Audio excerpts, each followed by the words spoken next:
मुल्क में बढ़ती हुई महंगाई के खिलाफ जहां हर तबका परेशान है, वहीं सियासी, समाजी और दीगर शोबों से ताल्लुक़ रखने वाले अफराद ने अपना इजहार ख्याल करते हुए बताया कि आजकल ये हसास किस्म का इशू है महंगाई। असल में मसला ये है कि सिंध गवर्नमेंट जो है, जैसे सिंध में हम कराची में रहते हैं तो ज़ाहिर है सिंध गवर्नमेंट हमारे ऊपर है, तो मैं तो बात उन्हीं की करूँगी कि जी आप जब से 18वीं तरमीम का जो मसला है ना, मेन इशू वो है। देखें, वफाक की तरफ से इतने पैकेजेस आ रहे हैं, इतनी चीज़ें आ रही हैं, लेकिन वो सही तरीके से इस्तेमाल नहीं की जा रही वो फंड्स, वो चीज़ें।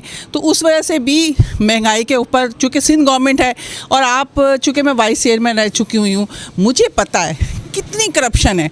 और ये करप्शन तो मैं एक छोटे लेवल पे आपको बता सकती हूँ कैसे होती है, तो जो बड़ा लेवल है वो तो अलग ही है। तो यहाँ सिंध गवर्नमेंट का सिर्फ एक काम है, बस जमा करो, करप्शन करो, खाओ करप्शन। नहीं, देखे ना कैसे नहीं मिलता, कैसे नहीं मिलता, मिलता है। ये कहते हैं, वो खुद भी कहते हैं मिलता है, मगर उसको रोना क्या होता है कि जी हमें अगर 10 वो किया गया था अरब या 20 अरब किया गया था तो उसमें 15 या इस तरह दिया गया। तो भाई जो आपको दिया है आप वो तो इस्तेमाल करें ना, वो तो लगाएं आप। वो भी हड़प कर जाते हैं, खा जाते हैं और फिर कहते हैं जी वफाक से हमें कुछ नहीं मिला। तो सिंध गवर्नमेंट से भी जो चीज़ें, डेवलपमेंट चार्जेस और बहुत सारी चीज़ें हैं जो मिलती हैं, वो कहाँ जाता है? वो पैसा कहाँ जाता है? वो तो आम में लगाएं, कुछ तो लगाएं। सिर्फ वफाक को देखना, आपने 18वीं तरमीम लेके अपना पूरे सब चीज़ें अपने अंडर कर ली हुई हैं, तो फिर रोना किस चीज़ का? फिर भी आप रो रहे हैं कि जी हमारे पास कुछ नहीं है। तो ये तो देखें, दूसरी बात जो आप पेट्रोल की बात कर रहे थे, ये तो एक आलमी मंडी में चीज़ें बढ़ती हैं, ठीक है, महंगाई होती है। तो मेरा ख्याल है, मुझे जहाँ तक याद पड़ता है, नवाज शरीफ के दौर में भी, सरदारी के दौर में भी, मैं घरेलू खातून हूँ तो मैं तो ये कहूँगी टमाटर उस वक्त भी 400 किलो भी हमने इस्तेमाल किए, 200 भी किए, 50 भी किए, ठीक है ना। अभी भी वही सूरत हाल है। देखिए, मौसम वाइज चीज़ें भी होती हैं, सब्जियाँ हो गई और चीज़ें हो गई। अब करप्शन की जहाँ तक बात है तो सिंध गवर्नमेंट का, जी बिल्कुल नहीं, इसके लिए मैं बिल्कुल बात करना चाहूँगी भी कि बिल्कुल ये बहुत मेन इशू है उन लोगों के लिए जो बात नहीं कर सकते, जो मांग नहीं सकते। देखिए, जो गरीब तबका है, जो मांगने वाला है, वो मांग के गुजारा कर लेता है।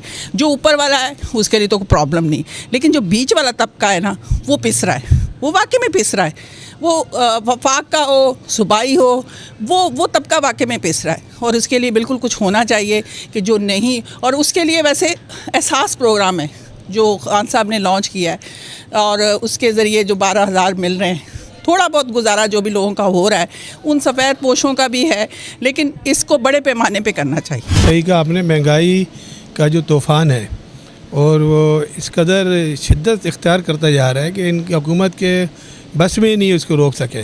देखें, कुछ तो महंगाई है और कुछ खुद साख्ता महंगाई है। जो खुद साख्ता महंगाई है वो तो ये कंट्रोल कर सकते हैं ना, कौमी सूबाई हुकूमत, वफाकी हुकूमत, उसमें भी ये नाकाम है, इनकी इंतज़ामी मशीनरी नाकाम है। अब 140 रुपये दूध हो गए, तो किसने ये बढ़ाए हैं? क्या ये हुकूमत के रेट हैं? आप वैगन्स के किराए क्यों देखें? आज भी मैं भी देख रहा था कि वहाँ पे झगड़ा हो रहा था किरायों पे, उन्होंने अपनी लिस्ट बना के लगाई हुई है। क्या सूबाई हुकूमत वो सो रही है, क्या वफाकी हुकूमत सो रही है? मैं समझता हूँ कि ये इनके बस में है ही नहीं, ना वफाक ना सूबाई की। इन्होंने सिर्फ आवाम को बेवकूफ़ बनाना है और ये तमाम इस तरह की बातें करके आवाम को पागल बना रहे हैं और कुछ भी नहीं, अपना काम ही कर रहे हैं। जो इनके लोग हैं वो काम कर रहे हैं। करप्शन उसी तरह से हो रहा है। कहाँ करप्शन रुकी है? किसने कहा कि करप्शन कम हो गई या ख़त्म हो गई? दिन दुगनी रात चौगनी तरक्की कर रही है करप्शन। इमरान खान साहब के साए के नीचे लोग काम कर रहे हैं जो करप्ट हैं, और जो अगर उनकी हुकूमत में कुछ लोग अच्छे लोग भी हैं जो हक़ की बात कर रहे हैं, सही बात कर रहे हैं, उनकी वो सुनता नहीं है। बात यह कि अवाम को इसके लिए निकलना होगा, अपने हकूक़ के लिए। जिस तरह ये लेके जा रहे हैं वो तो यही लग रहा है कि खाना जंगी की तरफ लेके जा रहे हैं। पाकिस्तान को कमज़ोर करना इन हुक्मरानों के शायद एजेंडे में शामिल है, लेकिन इनकी खुश नसीबी ये है कि अवाम जो हमारे हैं वो बेज़र हैं, नुकसान उन किसी को पहुँचा नहीं पाते, सो रहे हैं, गफलत क्या कहते ख्वाब गफलत में है।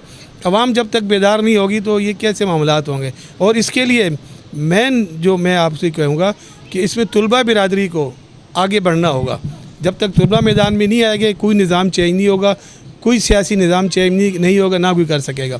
आप देखेंगे इससे पहले भी तारीख़ ये बताती है कि अयूब खान के दौर में तुलबा मैदान में आए तो उससे छुटकारा हुआ। अदरवाइज़ जो है ना, ये अपना कंप्रोमाइज़ करके जो हालात बदलते हैं तो फिर यही होगा, इस दफ़ा इसको, इस दफ़ा उसको, फिर हालात कैसे चेंज होंगे? आवाम के वोट से तो कोई तब्दीली ना आई है, कभी ना आएगी। मैं समझता हूँ कि इस वक्त मुल्क में एक आम फ़र्द का जीना महाल हो गया है और महंगाई तारीख़ की बदतरीन सतह पे पहुँच चुकी है। हुक्मरा जो है वो एक म्यूज़िकल चेयर के गेम में मसरूफ़ हैं। इन्हें सिर्फ़ अपनी बारियाँ, जो भी पार्टी अपोजिशन में होती है वो महंगाई पर एतराज़ करती है, लेकिन जो हुकूमत होती है वो ख़ुद महंगाई बढ़ाने की ज़िम्मेदार होती है। जब तक मुल्क की मईशत के लिए मुस्तकिल इक़दाम नहीं किए जाते, हम IMF और वर्ल्ड बैंक के जुंगल से नहीं निकलते, इसका कोई इलाज हमारे पास नहीं होगा। ज़ख़ीरा अंदाज़ों की गिरफ़्त की जाए, वो चाहे किसी भी तबके से ताल्लुक़ रखते हों, और वो अफराद जिनको पाकिस्तान के बाहर से बुलाकर मुल्क के इदारों पर बिठा दिया गया है, उनको देश से निकाला दिया जाए। मुहिब वतन लोग स्टेट बैंक में, दीगर इदारों में बिठाए जाएं, जो पाकिस्तान के हालात को देखते हुए फ़ैसला करें, तो कुछ महंगाई में कमी होगी, वरना आवाम के लिए जीना बहुत मुश्किल हो जाएगा। बेशुमार लोग इस वक्त नान शबीना के मोहताज हैं। बेशुमार वो लोग हैं जिनके 2 वक्त की रोटी में असर नहीं है। आप फलाही इदारों के दस्तरखानों पे इंतहाई सफ़ेद पोश लोगों को देखें, लोग आटा मांगते हुए नज़र आ रहे हैं। लोग अपने बच्चों की फ़ीस अदा करने से कासिर हैं और ख़ुदकुशी की तरफ जा रहे हैं।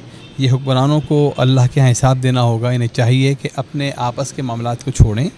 ये ड्रामेबाजियाँ कि आज फ़लाँ मामला हो गया, आज फ़लाँ हो गया, आज अपोजिशन ने यह कर दिया, आज बिल पास हो गया, आज बिल पास नहीं हुआ, बल्कि हकीकी मसले की तरफ आएँ और आवाम को रिलीफ दें। जबकि महंगाई की चक्की में हर शख्स पिस रहा है, लेकिन तहरीक इंसाफ वाले फरमाते हैं अभी महंगाई थोड़ी हुई है, आगे और भी होना बाकी है, लेकिन आपको घबराना नहीं है। कैमरामैन अमजद इकबाल के साथ नदीम सिद्दीकी, मेट्रो 7 पाकिस्तान।